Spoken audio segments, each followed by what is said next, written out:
Assalamualaikum warahmatullahi wabarakatuh. Bismillahirrahmanirrahim. Bismillah, alhamdulillah, wassalatu wassalamu ala rasulillah Sayyidina Muhammad ibn Abdillah wa ala alihi wa sahbihi wa azwajihi wa dzurriyyatihi wa ahli baitihi wa man tabi'ahum bi ihsan ila yaumil qiyamah. Bapak Rektor yang saya hormati, seluruh jajaran Wakil Rektor, Bapak Dekan, Wakil Dekan, Sivitas Akademika UIN, Syarif Hidayatullah, para senior, para sesepuh, para hadirin wal hadirat yang berbahagia. Alhamdulillah, 2 kali saya ke sini. Yang pertama waktu ke sini pakai dasi pramuka, karena hari pramuka. Jadi mau idul saya di sini pertama itu pakai daster, pakai apa? Apa namanya kalau ini? Pakai hasduk, pakai daster, pakai hasduk pramuka sebelum corona. Dan alhamdulillah sekarang pas halal bihalal. Tapi sebelum saya membicarakan sesuatu yang ada di dalam teks di situ, mungkin ada satu yang harus kita ingatkan secara bersama-sama, bahwa seluruh UIN atau IAIN di Indonesia itu menggunakan nama wali atau yang dikenal dengan Wali Songo, yang kebetulan ini adalah Syarif Hidayatullah Sunan Cirebon. Itu selalu mengingatkan kita bahwa mau UIN, mau pesantren, itu punya keyakinan yang sama bahwa yang membawa Islam ke Indonesia itu para wali. Ini satu yang, jadi para wali. Jadi ada 2 perspektif, ada yang saudagar, ada yang wali. Nah, ketika IAIN atau UIN sekarang menggunakan nama wali, sesungguhnya sama dengan keyakinan orang pesantren bahwa yang menyebarkan Islam itu para wali. Berarti baik UIN maupun pesantren sampai pada satu keyakinan adalah apa? Meneruskan perjuangan para wali. Yang sekarang banyak ribut digugat. Wali itu apa? Siapa wali? Wong buktinya nggak ada. Bukunya mana? Teksnya mana? Sekarang kan banyak itu. Yang ahli historiografi pasti mempersoalkan itu. Akan tetapi ya ini sebuah keyakinan bahwa yang menyebarkan Islam bahwa pertama itu memang para wali. Karena secara tekstual tertulis sebelum Islam itu agamanya Hindu. Jadi secara tekstual tertulis oleh para ilmuwan bahwa agama sebelum Islam adalah Hindu. Hindu yang boleh ngomong agama itu Brahmana, kasta tertinggi. Kesatria nggak boleh, Wisya nggak boleh, Sudra apalagi. Nah, Sudra itu isinya petani sama pedagang. Makanya kalau Islam disebarkan oleh saudagar atau pedagang, itu pasti ditolak. Karena pedagang itu Sudra. Sudra tidak boleh ngomong agama. Nah, yang bisa mengimbangi Brahmana itu ya wali. Brahmana punya cakti atau yang namanya sakti, itu cakti, kemampuan yang adikodrati, kholikul ada. Nah, wali punya karomah. Makanya cerita tentang wali itu adalah cerita tentang kesaktian yang biasanya sama anak IAIN digugat. Mosok cerita wali itu tentang kesaktian? Ya memang wali harus sakti. Kenapa tidak ada cerita tentang membangun peradaban dasar? Ya nggak perlu kan, wali datang kok bangun peradaban ngapain? Wong Nusantara itu sudah berperadaban. Negara-negara besar sudah terbentuk di sini.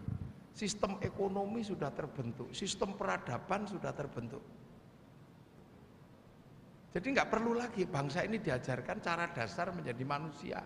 Beradab itu ini sudah udah selesai oleh bangsa ini sendiri. Universitas terbesar sudah ada Nalanda. Kalau sekarang UIN, dulu sudah ada Nalanda. Berbicara tentang bahasa, bahasa di sini lebih sudah lengkap. Bahasa Jawa itu sudah komplit, strukturnya ada. Berbicara tentang bagaimana ekonomi, bangsa ini sudah membangun peradaban ekonominya yang sangat tinggi. Kerajaan-kerajaan besar sudah muncul. Bahkan kerajaan-kerajaan di sini sudah bisa menaklukkan kerajaan multinasional. 1300 mampu menaklukkan Mongolia. Mongolia penakluk Arab, penakluk Eropa, penakluk Cina. Berbicara tentang bangunan-bangunan besar, di sini bangunan besar, candi-candi sudah ada.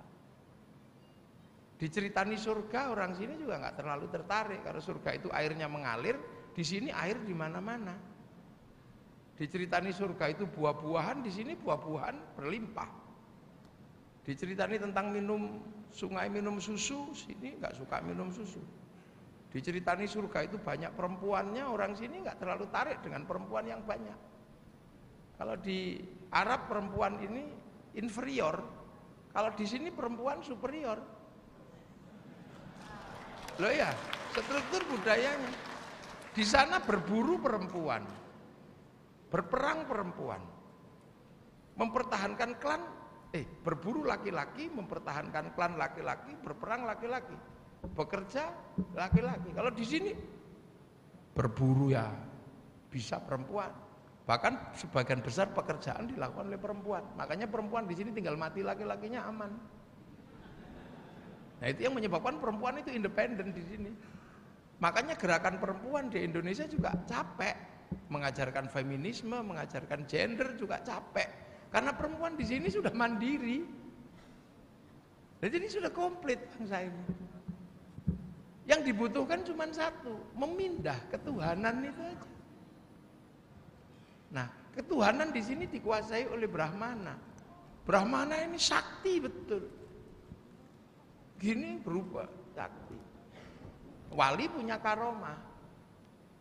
Makanya cerita tentang wali itu cerita tentang kesaktian, bukan cerita tentang bangun mekanisme pertanian apa.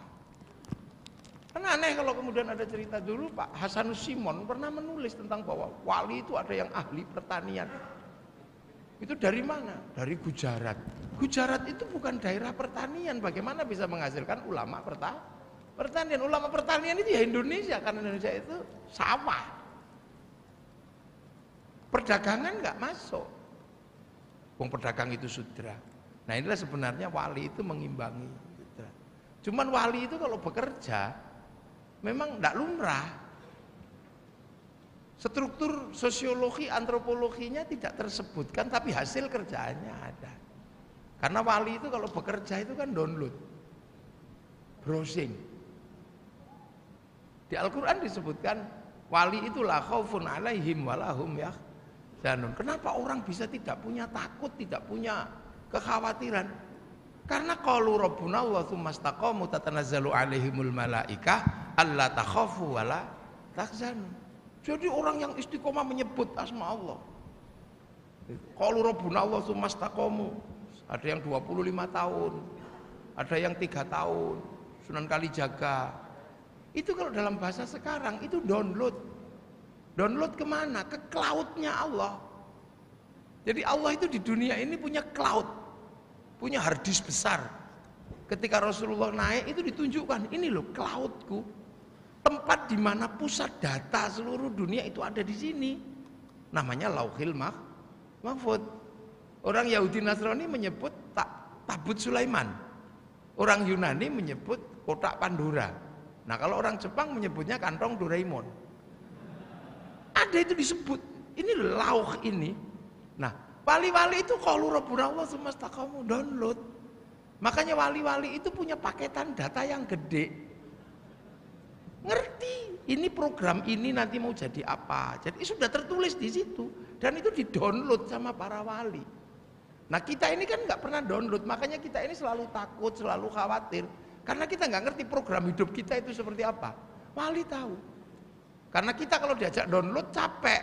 Ya Allah, ya Allah, ya Allah, ya Allah. Ya Allah, ya Allah.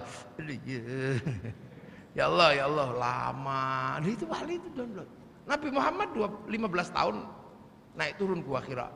dari usia 25 sampai usia 40. Wali-wali. Nah itu, makanya wali itu punya wifi. Nah kita ini nggak punya wifi, makanya kalau kirim data, kirim apa, karena nggak punya wifi kan harus cari wifi gratisan. Ke warung gitu .co.id. Nah kalau kita nggak mau kirim doa, kirim gambar kok nggak punya wifi, ya pakai wifi-nya wali, pakai wifi-nya Nabi, ila hadratin nabiyil mustofa wa ila jamil anbiya wal mursalin, namanya tawasul. Kalau tadi itu .co.id free wifi. Gitu. Kan itu pelajaran itu tentang cloud, itu sebenarnya tentang harddisk yang di langit pusat data itu. Makanya setelah .co.id terus kirim gambar, sama kita mau kirim doa ke orang tua nggak punya wifi ya ila hadratin nabi mustofa wa ila jamil anbiyal mursalin wal ulama syahada asal jamil Syekh Abdul Qadir Al-Jilani li abaina ummahatina masyayikhina wajdati wajdatina wa nakhusun ila ruhi pakde waktul Fatihah itu ya kirim semua. Nah itu dari dulu, makanya kita nggak usah ribut. Oh doa kok nggak nyampe, doa dikirimkan nggak nyampe, lah kata siapa? Si Pak Bola aja nyampe. Lah semalam kita nggak lihat kan di Kamboja itu, kita nggak lihat Thailand sama itu nggak ke sana, cukup satu orang nyuting dibagi naikkan ke satelit dibagi ke seluruh dunia. Di Indonesia namanya siaran langsung, jamnya sama, bagiannya sama. Makanya kalau ada orang nggak percaya doa bisa dibagi, orang itu nggak punya TV. Nah ini wali kan, wali ini makanya wali ini struktur yang sama dengan Brahmana. Nah kemudian wali-wali inilah yang akhirnya membentuk corak kehidupan Islam di Indonesia ini yang membentuk corak. Makanya kemudian kerjaan-kerjaannya ya kerjaan-kerjaan yang sangat besar, bukan kerjaan yang kecil-kecil. Sudah nggak ngurusi celana cingkrang, nggak ngurusi jenggot, itu nggak diurusi yang gitu-gitu. Itu kan pekerjaan kecil. Urusan celana cingkrang diselesaikan para wali datang ke sini pakai jubah baju syar'i, ternyata nggak bisa dipakai nanam padi, maka baju syar'i dipotong, potongan syar'i namanya syar'un. Orang Indonesia nggak punya huruf ain, punyanya monggo bodongo, maka syar'un jadi sarung, saruan jadi sarungan, udah gitu aja. Makanya problem isbal nggak terlalu serius di Indonesia. Anda mau cingkrang tinggal dilinting, Anda mau panjang tinggal diplotrok ke. Takbirnya juga enak, wong Allahu Akbar baina surah wa rukbah, ada cantolannya kan enak. Ini itu sudah clear zaman-zaman segitu. Makanya wali-wali ini nggak ngurusi kecil-kecil karena memang pikirannya besar tentang bagaimana mengemban misi Islam yang harus ada di Indonesia, ketemu dengan peradaban yang sudah sangat maju. Sudah sangat maju, alat musik kita itu terbaik dunia. Arab itu terbang kayu kulit, kayu muda, kulit muda. Eropa gitar, kayu tali, sini gamelan. Artinya hanya bangsa yang menguasai ilmu pertambangan yang maju dan penguasaan metalurgi yang mapan mampu membuat alat musik dari logam. Ini real kita. Jadi makanya wali itu nggak ngurusi yang kecil-kecil, itu udah diselesaikan. Tapi yang gede. Nah, bangsa yang sudah beradab ini gimana cara agar Islam ini bisa masuk, bisa diterima, dan kemudian tidak merusak yang kecil-kecil, yang masuk manusia sudah bisa hidup.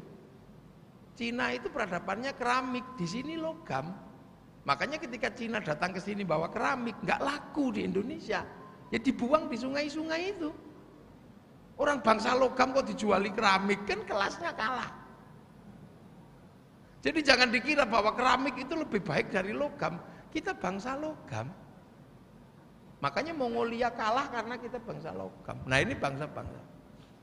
Cerita-cerita besar kita punya, cerita cinta ada di sana, ada Kais Laila, ada Sampai Ingtai, ada Romeo Juliet. Sini banyak, ada Dayang Sumbi, ada Andi Lumut, komplit. Sana orang kuat namanya Samson, sini ada Bantung Bondowoso. Di sana ada Ibu Tiri Kejam dalam kisah Cinderella, sini punya bawang putih, bawang merah, kan sudah komplit sebenarnya, sudah nggak ada lagi. Jadi bangsa ini sudah bangsa beradab. Jadi jangan dikira, makanya bagaimana kemudian para wali ini bekerja. Nah pekerjaan para wali itu yang paling berat dan hari ini bisa kita rasakan. Sampai kita menjadi seperti ini karena wali ketika membawa Islam, Hadir dalam bagaimana memahami perbedaan bangsa. Bangsa ini sudah berbeda bangsanya, berbeda sukunya, berbeda agamanya, perbedaannya komplit. Tapi sudah ketemu Bhinneka Tunggal Ika. Nah, Islam bagaimana hadir di sini? Loh, makanya para wali ya tinggal download aja sudah. Downloadannya kira-kira apa ya? Oh, download langsung browsing. Ternyata ketika browsing ketemu kullukum ra'in wa kullukum mas'ulun an ra'iyati. Jadikanlah negeri yang berbeda ini dalam konsep Rasulullah menggunakan konsep ra'iyah. Hidup berbeda-beda suku, bangsa, agama tapi saling bertanggung jawab. Dan itulah yang akhirnya diterapkan di Indonesia menggunakan konsep ra'iyahnya Rasulullah sehingga kita berbeda-beda tetapi hidup saling bertanggung jawab. Ra'iyah itulah yang sekarang kita pakai. Dalam bahasa kita disebut rakyat. Jadi rakyat itu ya bahasa Rasulullah tentang ra'iyah. Hidup berbeda-beda suku, bangsa, agama seperti waktu di Madinah, tapi hidup saling bertanggung jawab. Jadi kita ini ra'iyah. Negeri yang mengikuti konsep ra'iyah di seluruh dunia, satu-satunya bangsa muslim hanya bangsa Indonesia. Yang ke Eropa muslim kafir habis. Yang ke Afrika muslim kafir habis. Yang ke sini menggunakan konsep ra'iyah. Jadi kita ini bukan people. Kalau people itu vox populi, vox dei, suara mayoritas, suara Tuhan. Begitu dia mayoritas, dia menjadi diktator atas nama Tuhan. Makanya khilafah tahririyah, ikhwanul muslimin nggak cocok hidup di negeri ra'iyah. Nggak cocok. Kita juga bukan komunis. Komunis itu proletar. Proletar itu adalah kaum miskin, kaum papa berkumpul bersatu menjadi pemimpin. Lahirlah diktator mayoritas. Makanya komunis yang nggak cocok di negeri ra'iyah, khilafah tahririyah juga nggak cocok di negeri ra'iyah. Makanya negeri ra'iyah ini hidup bersama-sama berbeda tapi saling bertanggung jawab. Nah, ra'iyah itu kalau ngumpul namanya musyarakah. Lahirlah konsep masyarakat. Musyarakah kalau berbeda faham, wasyawirhum fil amri, lahirlah konsep musyawarah. Karena dulu yang natah itu adalah para wali, maka teritori ra'iyah disebut wilayah. Jadi wilayah itu bukti bahwa Indonesia itu negerinya para wali. Ra'iyah itulah yang sekarang berubah menjadi negara kesatuan Republik Indonesia. Maka penerus para wali dimanapun dan kapanpun NKRI harga mati. Makanya UIN pun NKRI harga mati karena UIN menggunakan nama Syarif Hidayatullah. Maka nggak boleh anak IAIN pendukung khilafah, nggak boleh. Itu murtad itu. Ini kita mulai dari situ. Makanya konsep para wali ini kemudian adalah bagaimana Islam ini mendukung teori-teori besar yang memang digagas, yang menggunakan konsep dasar perjalanan peradaban Islam. Perjalanan peradaban Islam itu kalau di dalam Al-Quran kan jelas, wakafa billahi syahida Muhammadur Rasulullah. Ini Nabi sendirian. Terus kemudian ketemu dengan orang-orang walladzina ma'ahu asyidda'u alal kuffar. Jadi yang galak sama orang kafir itu walladzina ma'ahu, orang yang hidup bersama Rasul. Kalau nggak hidup bersama Rasul, nggak ada pemimpin sekelas Rasul kok galak sama orang kafir, ya ngawur. Orang bersama Rasul galak sama orang kafir dibilang jangan hancurkan tempat ibadah, jangan bunuh anak kecil dan orang tua ketika perang, karena yang diperintah itu adalah orang yang hidup bersama Rasul mau. Nah sekarang sudah tidak ada Rasul galak sama orang kafir, ya ngawur. Nggak ada perang menghancurkan tempat ibadah. Lu itu jelas walladzina ma'ahu asyidda'u 'alal kuffar ruhama'u bainahum tarahum ruk'an sujada yabtaghuna fadlan minallah wa ridwanan simahum fi wujuhihim min atharis sujud. Ini pergerakan peradaban yang dibangun oleh Islam.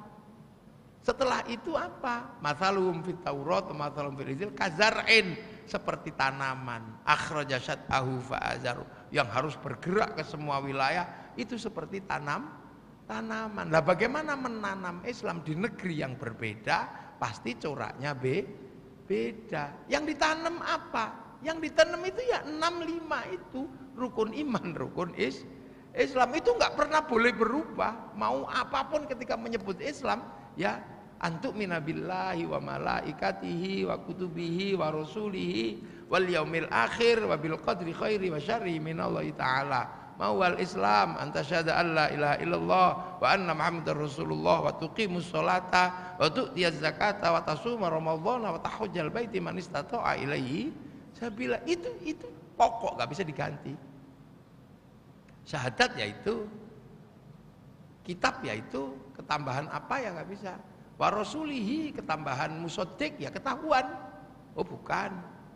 Wa malaikatihi, ya ketambahan Lia Eden, ya ketahuan, kan gitu semua ketahuan.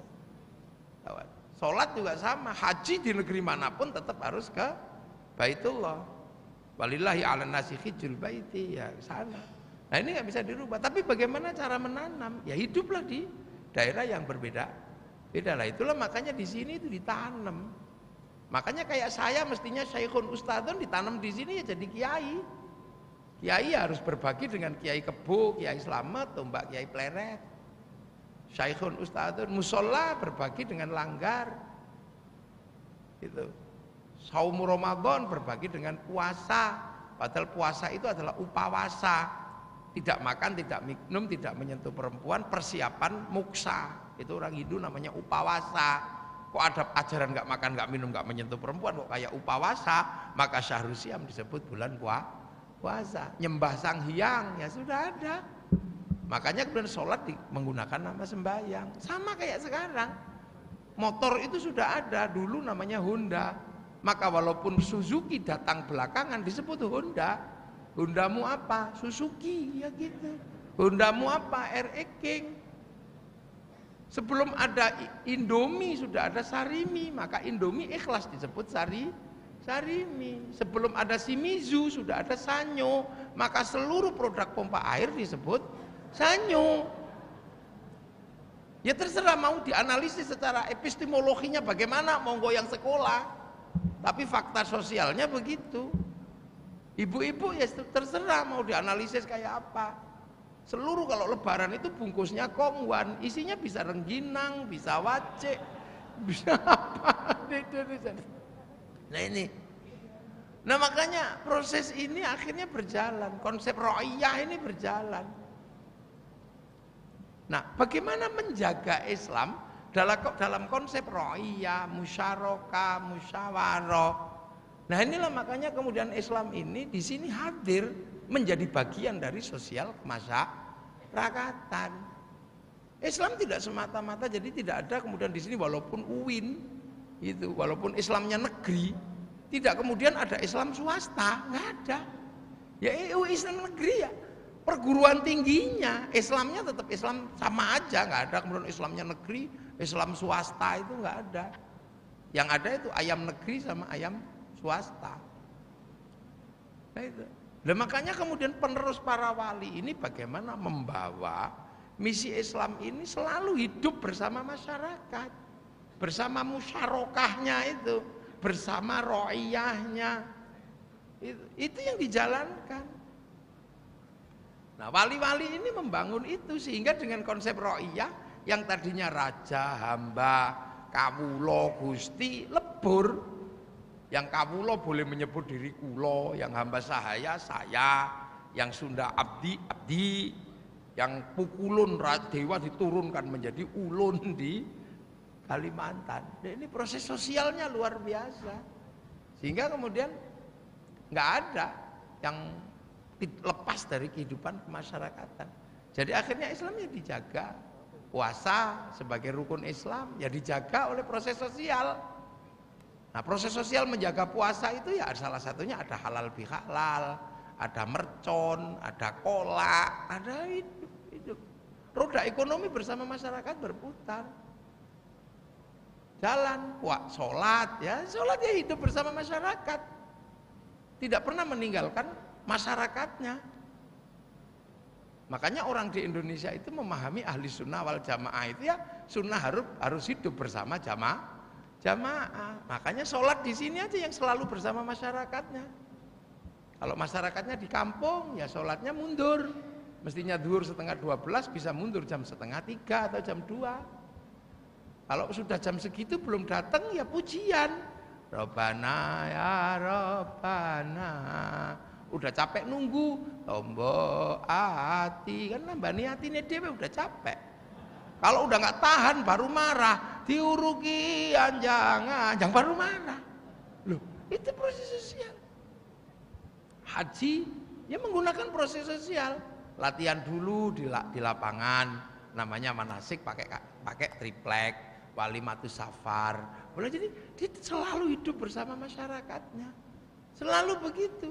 Makanya Islam di Indonesia ini karena hidup bersama masyarakat, bersama sistem sosialnya dalam konsep ra'iyah.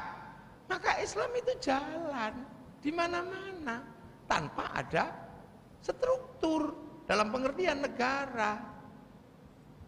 Makanya Islam di Indonesia terjaga walaupun tidak ada negara Islam. Lah itulah sampai Profesor Nurholis di sini dulu mengatakan Islam yes, politik no. Itu karena apa? Islam di sini terjaga bersama sistem sosial ra'iyah. Makanya bagi kelompok yang akan memisahkan Islam dengan sistem sosialnya, pasti dia berpikir tentang yang menjaga Islam harus negara. Makanya kelompok yang suka membid'ahkan sistem sosial berdampingan dengan agama, dia nggak punya sistem penjagaan. Jadi dia nggak punya sistem penjagaan Islam. Maka yang dia pikirkan adalah menjaga Islam dengan kekuasaan. Maka kelompok-kelompok politik Islam itu pasti berangkat dari kelompok yang setiap hari selalu membawa Islam itu harus pisah dengan budaya, harus pisah dengan sistem sosial kemasyarakatan. Makanya pendukung-pendukung kelompok-kelompok negara Islam itu rata-rata hampir 90% adalah orang-orang yang tidak bisa mempertemukan Islam dengan sistem budaya dan sosial kemasyarakatan. Karena apa? Seluruhnya dianggap bid'ah. Nah terus yang jaga Islam itu siapa? Ya negara. Coba aja di UIN, kelompok-kelompok yang selalu berbicara negara Islam itu pasti kelompok yang membawa Islam sendiri dan sepi. Tapi kelompok-kelompok yang bisa membawa Islam hidup bersama masyarakatnya nggak perlu berpikir tentang negara. Islam sudah dijaga oleh sistem sosialnya. Berdoa, ini kan berdoa. Doa itu kan perintah pribadi. Ud'uni astajib lakum. Tapi dengan konsep ra'iyah, doa ini menjadi sebuah kebersamaan. Kiainya tok yang doa, yang lain amin amin amin amin amin amin. Nah kalau yang doa semakin banyak amin amin, kiainya kepanjangan, yang amin amin itu kiainya paham. Oh walhamdulillahirabbil alamin. Semakin banyak yang berdoa dibawa ke alun-alun, lahirlah istighosah kubro. Dari istighosah kubro apa yang tidak terserap? Roda ekonomi berputar. Orang jualan tahu juga laku, jualan apa aja laku. Nah kalau itu terus berjalan di Indonesia, sektor informal bergerak, terjaga oleh tradisi masyarakat. Kalau itu ditanggung negara, berapa negara harus nanggung per kegiatan itu? Kelahiran Nabi, ya maulid ya di kampung sini dijaga, mahabbah terhadap Nabi dijaga. Itu kalau sudah muludan berapa yang terserap? Tenda laku, sound system laku, larutan penyegar laku. Loh ini halal bihalal aja degan laku, sedotan laku. Ini roda ekonomi berputar.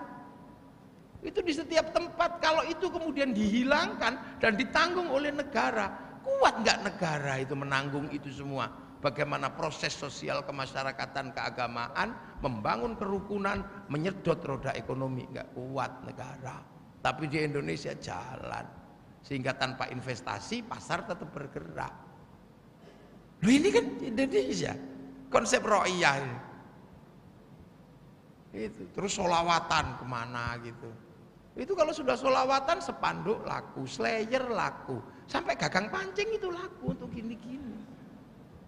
Kalau yang datang Habib Syekh kain putih laku semua.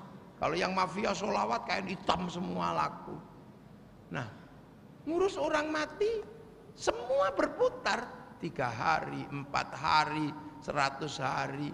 Itu kalau hall pasar bergerak bersama masyarakat, yang tadinya ngurus orang mati. Walladzina ja'u min ba'dihim yaquluna rabbana ighfir lana wal ikhwanina alladzina sabaquna bil iman. Tapi dengan sistem sosial begitu udah berputar. Ziarah ke makam wali, bis pariwisata laku. Lalu itu makanya corona bis pariwisata banyak berhenti karena nggak terserap oleh orang ziarah. Sampai di makam wali orang jual nasi laku, jual tasbih laku, jual katok laku, bahkan copet bisa hidup di makam para wali. Coba ini kita hitung proses ini. Proses ini kita hitung. Makanya Islam itu dijaga oleh sistem sosial kemasyarakatan di Indonesia. Kalau sudah di makam rukun. La ilaha illallah, la ilaha illallah. Ini satu bis, datang lagi satu bis di sebelahnya. Sallallahu ala Muhammad. Enggak ribut, gantian gitu ya enggak. Sebelahnya datang lagi satu bis ila kadratin nabiyil mustafa muqamatin sallallahu alaihi wasallam Fatihah. Ya enggak ribut enggak. Yang fase Pak, dia enggak. Tiba-tiba satu orang datang enggak pakai rombongan, sendiri datang pakai jaket bagus gitu. Dikira copet, nggak taunya buka jaketnya, bawa speaker kecil, rombongan dari UIN ditunggu di bis, itu ya rukun. Setelah itu terjadilah orang UIN ziarah ke makam Sunan Gunung Jati. Ini satu contoh. Yang IAIN Sunan Ampel, yang IAIN Sunan Kalijaga, yang IAIN UIN banyak Antasari, Raden Inten ziarah ke makam gurunya. Akan ada apa? Rasa cinta di mana guru-gurunya disemayamkan akan melahirkan kerinduan dan rasa cinta terhadap tanah di mana gurunya disemayamkan. Kalau itu terus berjalan, gurunya diziarahi, rasa cinta terbangun di mana-mana terhadap tanah di mana gurunya disemayamkan. Itulah cikal bakal cinta pada tanah air. Makanya tidak ada satupun teroris di Indonesia yang suka ngebom adalah orang yang suka ziarah kubur. Pasti mereka berangkat dari orang-orang yang anti ziarah kubur. Teliti aja sama IAIN. Teliti aja. Seluruh teroris itu nggak suka ziarah kubur. Mana ada yang ditakuti? Lah anak IAIN Syarif Hidayatullah suruh ngebom Cirebon, ya nggak berani. Ada makamnya Sunan Gunung Jati. Suruh ngebom Jombang, ya nggak berani. Ada makamnya Gus Dur, ada makamnya. Lah makanya orang yang nggak itu. Lah ini jalan. Nah proses ini berjalan. Makanya termasuk halal bihalal apa ini sebenarnya adalah sistem penjagaan terhadap kutiba alaikum syiamu kama kutiba alal ladzina min qablikum la'allakum tattaqun, dijaga pakai sistem ini. Nah inilah yang membuat Indonesia berjalan tanpa harus ada struktur kekuasaan negara Islam. Nah maka kelompok-kelompok yang selalu berbicara tentang negara Islam adalah kelompok yang tidak punya sistem penjagaan keagamaan secara sosiologi dan secara antropologi, nggak bisa. Makanya seluruh orang yang berpikir tentang negara Islam adalah orang yang paling sering bicara bid'ah, takhayul, khurafat, tauhid. Ini karena mereka nggak mungkin menggunakan sistem penjagaan sosial karena agama dibiarkan sendiri, bukan seperti tanaman, bukan seperti kazar'in. Kalau tanaman itu kalau masih muda disangga kiri dan kanan biar nggak jatuh. Nah inilah. Maka kelompok-kelompok situ nggak pernah berhasil membawa Islam dengan besar, nggak bisa. Seberapa kuat kekuasaan menjaga agama kayak gitu. Sementara manusia punya kecenderungan yang berbeda suku, beda bangsa, nggak bisa. Saudi itu nanti kalau sudah minyaknya habis jebol itu. Sekarang ada udah Madain Soleh udah dibuka. Suriah jebol, semua jebol. Bahkan Mesir yang mayoritas Islam ketika muncul gagasan Ikhwanul Muslimin, persaudaraan sesama Islam, jebol kok di sana. Bahkan ketua Ikhwanul Muslimin digantung sendiri sama orang Mesir namanya Mursi. Kenapa Ikhwanul Muslimin gagal? Kenapa Hizbut Tahrir yang di negara-negara mayoritas Islam gagal? Karena konsep tanzimul jihadnya Taqiyuddin An-Nabhani tidak mengakomodir perbedaan-perbedaan yang ada. Lah di Indonesia hidup dengan konsep itu. Makanya di Indonesia dengan konsep ra'iyah akhirnya berjalan. Arab satu bangsa pecah puluhan negara, Afrika satu bangsa pecah puluhan negara, Eropa juga sama. Kita puluhan bangsa, suku, agama mampu bersatu dalam satu negara kesatuan Republik Indonesia. Indonesia. Ini yang nggak dilihat orang. Makanya anak-anak yang tidak mengenal wali itu belajarlah konsepnya para wali. Artinya masuklah ke IAIN, ke UIN, itu baru paham. Cuman UIN-nya harus punya kurikulum dasar ini. Kalau UIN sendiri juga sudah lupa ya, masalah. Itu tergantung Pak Asep ini. Untuk mengajarkan ini kembali. Jadi UIN ini adalah jaminan Islam negeri. Yang kenapa tanpa ada negara Islam, Islam di Indonesia jalan? Kan itu pertanyaannya. Kenapa atiullah wa atiur rasul wa ulil amri minkum? Hukumnya bisa disepakati bareng-bareng dan bisa jalan. Dan hasilnya kita bisa lihat hari ini. Setelah Rasulullah Islam yang bergerak ke Eropa, macet. Udah macet. Padahal yang datang ke sana panglima perang Tariq bin Ziyad. Ada seorang raja namanya Abdurrahman Ad-Dakhil. Ini kurang apa? Macet berhenti. Hanya karena Valentine's Day bubar. Yang ke Afrika nggak bergerak. Cuman segitu-segitu aja. Yang ke Cina malah berhenti. Padahal semenjak zaman sahabat Sa'ad bin Abi Waqqas, sahabat yang dijamin masuk surga. Yang ke Rusia ya begitu-begitu aja. Kenapa yang ke Indonesia berubah menjadi kekuatan muslim terbesar dunia, hari ini ada di Indonesia.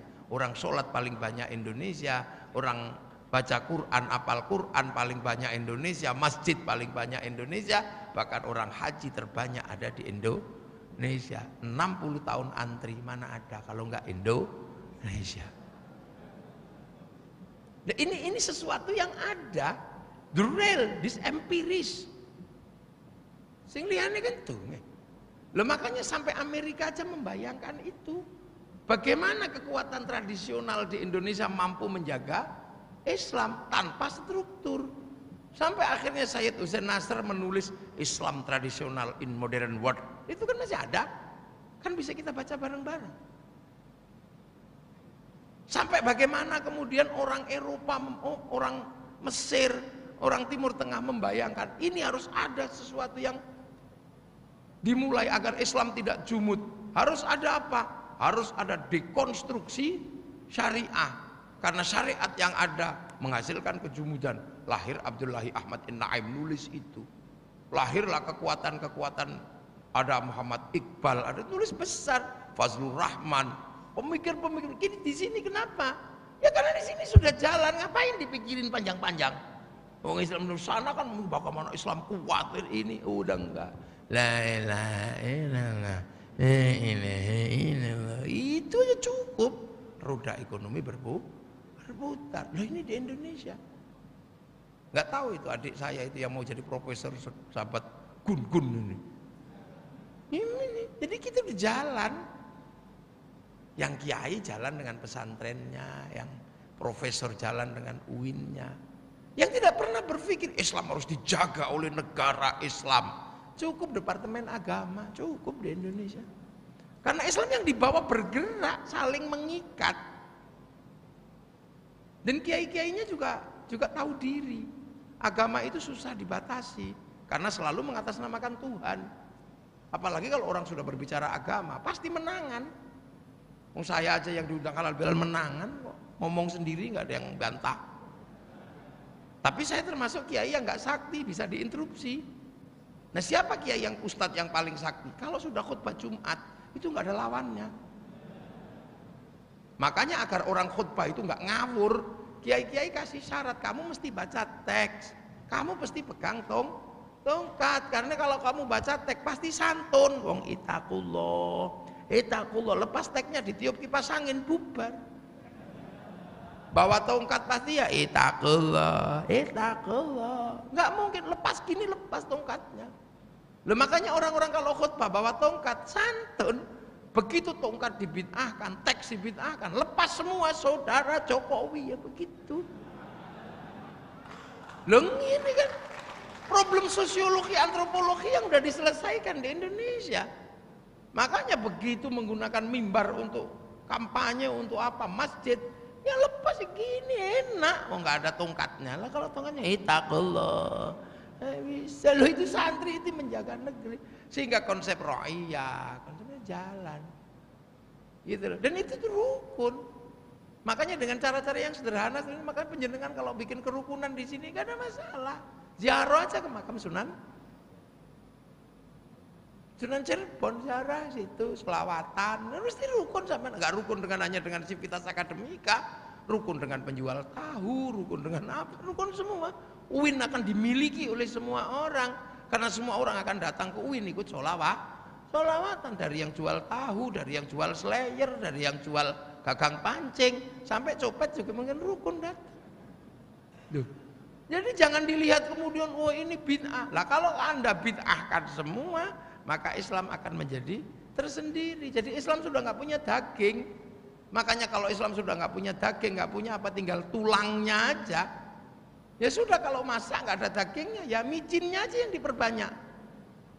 Karena semua sudah berbicara tentang Islam yang murni, maka ketika menjalankan Islam, micin yang harus diperbanyak. Maka lahirlah generasi micin. Saya dulu yang ngomong, kenapa di Indonesia harus ada generasi micin? Karena ada kelompok-kelompok yang membawa Islam tinggal tulangnya, sudah nggak ada dagingnya, udah nggak apa, karena semua dagingnya bid'ah. Lahirlah generasi huwa, itu kan sebenarnya untuk itu, untuk mendukung ini. Nah itu makanya kalau dulu dalam bahasa Cak Nur, Islam, doktrin dan peradaban misalnya, ya ini sebenarnya yang dibicarakan. Ini yang dibicarakan tentang bagaimana menjaga keagamaan. Pak Profesor Dr. Harun Nasution sesungguhnya kan berbicara tentang itu. Makanya orang di Indonesia sudah nggak perlu lagi ngomong ini atiullah wa atiur rasul wa ulil amri minkum. Minkumnya, lah minkumnya siapa? Mukhotobnya sekarang pasti masalah. Kegagalan pasti berawal dari situ. Nah ini Islam dijaga oleh sistem sosial. Makanya itu jangan dipandang sebagai wah itu kan tradisional itu kan Islam tradisional, kita kan Islam kaum yang berpendidikan, intelektual. Ya intelektual kan juga sama, Anda intelektual lah. Tapi murid-murid mahasiswa itu dilahirkan dari keluarga-keluarga tradisional. Mahasiswa UIN itu 90% dari mahasiswa tradisional di kampung-kampung sana. Karena yang pinter-pinter biasanya masuk UI. Iya kan UIN ini kan kampus ya yang nggak lolos di UMPTN kan dulu. Ya nggak tahu, jangan-jangan sekarang masih begitu kan? Sekarang mungkin udah enggak karena sama-sama universitas. Kalau saya dulu emang cita-citanya masuk IAIN. Saya IAIN dulu sempat sekolah walaupun lama 20 semester. Iya, saya kadang dimarahi sama dosen. Kenapa kamu nggak masuk? Lu kan itu kalau bapak datang, saya nggak datang dihitung. Nah kalau yang saya datang bapak nggak datang kan nggak pernah dihitung.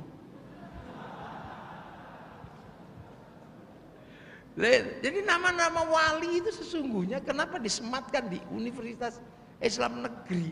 Itu sesungguhnya tidak lain tidak bukan untuk menjelaskan bahwa Universitas Negeri ini harus selalu menjadi garda terdepan. Bagaimana membawa agama ini tetap menjadi sebuah konsep ra'iyah, musyarakah, musyawarah, ini tetap berjalan. Dan Indonesia nggak main-main dengan konsep itu ya, nggak main-main. Karena konsep itu tidak berada di ruang seminar-seminar belaka, tapi itu sekarang tertulis dalam sebuah sila Pancasila kerakyatan yang dipimpin oleh hikmah kebijaksanaan dalam permusyawaratan perwakilan, nggak main-main. Nah kalau sudah seperti ini kan pemimpin tertingginya Majelis Permusyawaratan Rakyat, Dewan Perwakilan Rakyat. Kalau ditanya negeri paling sunnah di dunia mana? Kalau bukan Indonesia. Negeri paling sunnah itu ya Indonesia itu. Dijaga betul dengan ahli sunnah wal jamaah. Sunnah dan jamaahnya nggak pernah terpisah. Sehingga negara juga nyaman merasakan nikmatnya Islam di Indonesia, nggak perlu ngerawat, dirawat sendiri oleh rakyatnya. Dan ruang publiknya cukup besar akhirnya. Ruang publik tidak hanya milik IAIN, milik pengajian kampung juga menjadi ruang publik untuk pengajian. Makanya setiap ada acara keagamaan pasti ada pengajian. Disitulah maka Indonesia selamat. Butuh apa? Ngomong sama kiai. Kiai setiap hari ketemu paling tidak satu majelis itu 10.000 orang. Saya kalau setiap hari itu kalau 10 kali dalam satu majelis rata-rata 10.000, kalau kemudian sehari saya kadang sampai 10 kali, sampai 8 kali, 80.000 orang pesen apa sama saya, tak sampaikan. Gagasan besarnya UIN apa? Ngomong sama saya, tak sampaikan ke kampung dengan bahasa kampung. Makanya problem Indonesia selesai semua. Semua negara kena problem radikalisme. Seluruh kiai ikut ngomong anti radikalisme di kampung-kampung. Ya selamat. Ini bendera tauhid. Enggak, itu bendera Hizbut Tahrir. Kamu kalau anti ini anti la ilaha illallah. Enggak, kami tahlilan pakai la ilaha illallah. Kamu anti loh, ini liwak loh ya. Enggak, kami anti bendera PKI Palu Arit. Tapi kalau kami ke sawah tetap pakai arit, pergi nukang tetap pakai palu. Udah beres. Ini lagu Syiah ini, Haddad Alwi. Bahaya ini, lagu Umi. Alah, lagu gitu aja bahaya. Di Indonesia yang lebih serem banyak. Lah apa? Lagu indung-indung itu serem itu. Aduh Siti Aisyah mandi di kali, rambutnya basah, tidak sembahyang, tidak puasa, di dalam kubur mendapat siksa. Kenapa pakai nama Siti Aisyah gitu loh. Loh itu kalau itu lagu Syiah itu pasti Syiah gulat itu, gak mungkin Syiah Rafidhah. Loh kan ya itu bukan Syiah, bukan Aisyah istri Rasulullah, itu ya Aisyah Betawi lah gitu kan. Enak. Lagi Covid gitu, semua orang Covid. Pemerintah susah menjangkau masyarakat. Kayaknya dibilangi, "Yai, jelaskan tentang Covid." Ya. Ini makhluk Allah juga. Kita gak takut sama Covid. Alah, gak usah gitu. Singa juga makhluk Allah. Kamu gak usah takut singa, tapi tidurlah samping singa. Mati kamu dimakan singa. Gitu aja, Kiai. Ini zaman teknologi. Saudara-saudara sekalian, manusia berdosa karena mulutnya gak bisa ditahan. Karena medsos membuat orang bisa berbicara dengan mulutnya sesuka-suka. Kemudian yang kedua, melihat dosa dengan jempol. Karena ini teknologi. Buka-buka situs porno pakai jempol. Mitnah orang pakai jempol, nulis di kipet. Dosa manusia sekarang ada dua, di mulut dan di tangan. Maka turunlah corona. Agar mulut tidak lagi berdosa harus pakai masker. Agar tangan tidak berdosa harus pakai hand sanitizer. Betul? Betul katanya. Padahal kiainya ngarang. Dia nggak ngerti. Loh, jadi makanya kadang kalau kiai-kiai itu menjelaskan sesuatu tidak sesuai dengan standar ilmiah, nggak usah dimarahi. Wong memang punya ini coba itu. Oh, nggak ada hubungannya. Corona kok pakai mulut sama pakai tangan. Tapi masyarakatnya damai, betul, betul. Nah ini kadang jadi di Indonesia. Nah ini kalau sudah jalan gitu lah. Sudah jalan, kerukunan ini jalan. Enak bangsa ini menyongsong perubahan dunia di masa depan. Karena hanya kerukunan yang mampu menjadi jaminan bahwa hidup ke depan adalah hidup yang bisa diandalkan. Ini makanya udah bagus ini Pak Asyep. Amma ba'du. Ini baru muqaddimah. Ini baru permulaan, belum mulai ngaji saya. Ini belum mau idhoha sana, ini baru muqaddimah. Jadi kalau Ibnu Khaldun punya muqaddimah yang panjang, ya ini saya ngaji muqaddimahnya panjang. Jam berapa? Kalau udah panjang nanti aja terusannya kapan-kapan kan bisa. Loh kok nggak ada? Oh, sudah hampir jam 12 ya ini aja dulu. Nanti kapan-kapan kita lanjutkan. Sudah sampai jam berapa Pak Rektor? Udah segini aja nanti kita lanjutkan lah yang penting. Saya juga mau perjalanan ke Palembang. Ini dibajak sama Pak Rektor ini saya.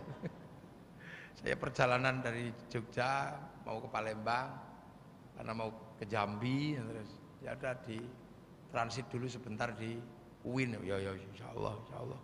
Tanggung jawab sesama alumni UIN. Tapi saya bukan alumni UIN, alumni IAIN. Ini teman-teman saya. Ya dulu begitu. Kuliah yang paling lama itulah yang paling pintar. Jadi yang kadang kita lupa itu bahwa struktur negara. Kenapa banyak sekali orang yang sekarang negara Islam, membayangkan Islam itu akan dijaga oleh negara. Padahal hampir seluruh dunia sekarang sudah bermasalah penjagaan Islam oleh negara. Pasti jebol sekarang. Tapi Indonesia tidak dijaga oleh negara, hanya Departemen Agama Indonesia jalan. Karena apa? Islam berbaur, menyatu dengan sistem sosial rakatan itu yang paling mahal di Indonesia. Semoga kita semua dalam ridha Allah dan kita semua terutama UIN ya, terutama UIN Syarif Hidayatullah menjadi UIN yang garda depan pemikiran-pemikiran Islam di Indonesia, dan kita semua akan punya anak-anak yang nanti insya Allah bisa meneruskan keuinan Syarif Hidayatullah di Jakarta. Turun. Assalamualaikum warahmatullahi wabarakatuh.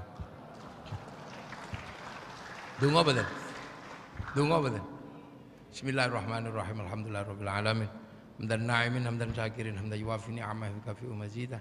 Ya Rabbana lakal hamdu kama yanbaghi li jalali wajhikal karim wa 'azimi sultanik. Allahumma iftah alaina futuhal 'arifin bi hikmatika wa ansurna rahmatak wa dzakkirna wa nasina dzikram. Bidaka ya Allah bi syaurin ya Allah ijal auladana dzurriyyatana salamatan minal khair ibadan wa sunul qiyamah. Bidaka ya Allah ya karim tamim bina'ana ya Allah ya karim tamim bina'ana UIN Syarif Hidayatullah bi jalal Mustafa sallallahu alaina. Li abaina ummahatina masyayikhina wal jil muassis UIN Syarif Hidayatullah ya Allah lana sabuna minhum waghfir lahum warhamhum wa'afihim wa'fu anhum Allahumma tahrimna ajrahum wa la taftina ba'dhum wa lahum Allahumma ij'al qabrahum mutamirradil jinan Allahumma ij'al ma'tahum khurajiyah minal qubur min ahli la ilaha illallah Muhammadur Rasulullah bi aqmal man narjila rabbika radiyatan mardiyah fadkhuli fi ibadi wa dkhuli jannati rabbana min ladunka rahmah wa hayyi lana min amrina rasyada wa hayyi lana min amrina rasyada wa min rasyada ya Allah ya Allah ja'alna wa iyyakum minal 'aidin wal faizin taqabbalallahu minna wa minkum taqabbal ya karim sallallahu alaihi wasallam alhamdulillahirabbil alamin. Fatihah. Bil maghdubi alaihim waladdallin amin.